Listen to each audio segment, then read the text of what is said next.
Hi friends, welcome to Day to Day Kitchen. ഇന്ന് ഞാൻ വന്നിരിക്കുന്നത് സോയ ചങ്ക്സിൻ്റെ ഫ്രൈ ആയിട്ടാണ് കേട്ടോ. അപ്പോൾ അതെങ്ങനെ റെഡിയാക്കാൻ നോക്കാം. അതിന് വേണ്ടിയിട്ടൊരു ബൗളിലേക്ക് ഞാനിപ്പോൾ മുളക് പൊടി ഇട്ട് കൊടുത്തിട്ടുണ്ട്, മഞ്ഞൾപ്പൊടി, കുറച്ച് മല്ലിപ്പൊടി, ഗരം മസാല, ചില്ലി ഫ്ലെക്സ് ഇട്ട് കൊടുത്തിട്ടുണ്ട്. ഇനി അതിലേക്ക് ഞാൻ കോൺഫ്ലവർ ആണ് ഇട്ട് കൊടുത്തിരിക്കുന്നത്. അതുപോലെ തന്നെ കുറച്ച് കുരുമുളക് പൊടി കൂടി ഇട്ട് കൊടുക്കുന്നുണ്ട്. ഇനി അതിലേക്ക് ഇഞ്ചിയും വെളുത്തുള്ളിയും ചതച്ചെടുത്തതാണ്, അത് അതിലേക്ക് ഇട്ട് കൊടുക്കുന്നുണ്ട്. അതിനുശേഷം ഇതെല്ലാം കൂടിയിട്ട് നന്നായിട്ടൊന്ന് മിക്സാക്കി എടുക്കുന്നുണ്ട്. അപ്പോൾ ഇച്ചിരി വെള്ളം ഞാൻ ഒഴിച്ച് കൊടുത്തിട്ടൊന്ന് മിക്സാക്കി എടുക്കുന്നുണ്ട് കേട്ടോ, ഒന്ന് ലൂസായി കിട്ടാൻ വേണ്ടിയിട്ടാണ്. അപ്പോൾ ഇച്ചിരി കൂടി വെള്ളം ഒഴിച്ചിട്ട് ഇതുപോലെ നന്നായിട്ടൊന്ന് മിക്സാക്കി എടുക്കുക. ഇനി ഞാൻ അതിലേക്ക് കുറച്ച് ഉപ്പ് ഇട്ട് കൊടുക്കുന്നുണ്ട്, അതുപോലെ തന്നെ കുറച്ച് തൈരും കൂടി ഇട്ട് കൊടുക്കുന്നുണ്ട് കേട്ടോ. എന്നിട്ട് ഇതൊന്നും കൂടി ഒന്ന് മിക്സാക്കി കൊടുക്കുക. അതിന് ശേഷം നമുക്ക് സോയ ചങ്ക്സ് ഇട്ട് കൊടുക്കാം.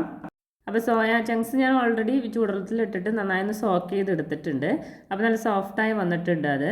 അതെല്ലാം ഉള്ള വെള്ളം നന്നായിട്ടൊന്ന് പിഴിഞ്ഞ് കളഞ്ഞിട്ടാണ് ഞാനിപ്പോൾ ഇതിലേക്ക് ഇട്ട് കൊടുക്കുന്നത് കേട്ടോ. അപ്പോൾ ദേ നമ്മുടെ ഇത് റെഡി ആയിട്ടുണ്ട്. ഇനി നമ്മുടെ ഗ്രേവിയിലേക്ക്, നമ്മൾ റെഡിയാക്കിയ മസാലയിലേക്ക് ഇതിട്ട് കൊടുക്കാം. എന്നിട്ട് ഇതെല്ലാം കൂടിയിട്ട് നന്നായിട്ടൊന്ന് മിക്സാക്കി കൊടുക്കാം. അപ്പോൾ നമ്മുടെ മസാല എല്ലാവരും ആവുന്ന രീതിയിൽ നന്നായിട്ടൊന്ന് മിക്സാക്കി എടുത്തിട്ടുണ്ട്. ഇനി ഒരു 10-15 മിനിറ്റ് ഒന്ന് റെസ്റ്റ് ചെയ്യാൻ വേണ്ടിയിട്ട് മാറ്റി വയ്ക്കുക. അതിന് ശേഷം നമുക്ക് ഫ്രൈ ചെയ്തെടുക്കാവുന്നതാണ്. അപ്പോൾ 10-15 മിനിറ്റ് കഴിഞ്ഞതിന് ശേഷം ഞാനിപ്പോൾ ഓയിലിലേക്ക് ഇതിട്ട് കൊടുത്തിട്ട് നന്നായിട്ടൊന്ന് ഫ്രൈ ചെയ്തെടുക്കുന്നുണ്ട്. അപ്പോൾ ഇതുപോലെ ചെറുതായിട്ടൊന്ന് ഇതുപോലെ മിക്സാക്കി കൊടുക്കുക. അപ്പോഴേക്കും നമ്മുടെ സോയ ചങ്ക്സ് നന്നായിട്ട് ഫ്രൈ ആയി വന്നിട്ടുണ്ട്.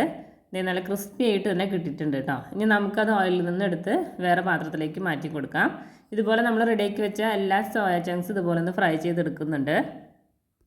ഇതെല്ലാം റെഡിയായി എടുത്തിട്ടുണ്ട്. നമുക്ക് ഇങ്ങനെ വേണമെങ്കിൽ ഇങ്ങനെയും കഴിക്കാം.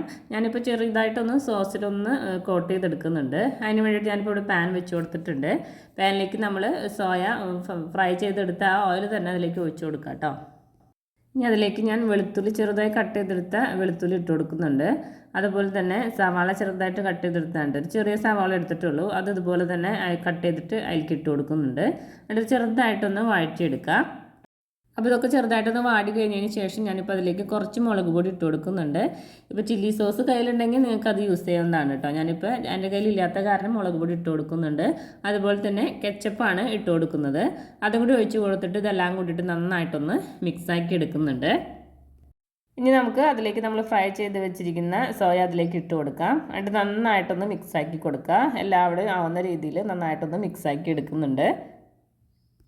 അപ്പോൾ നമ്മുടെ സോയ ചങ്ക്സ് ഇവിടെ റെഡി ആയിട്ടുണ്ട്. അപ്പോൾ എൻ്റെ വീഡിയോ ഇഷ്ടപ്പെട്ടെങ്കിൽ ലൈക്ക് ചെയ്യാനും കമൻറ്റ് ചെയ്യാനും ഷെയർ ചെയ്യാനും മറക്കരുത്.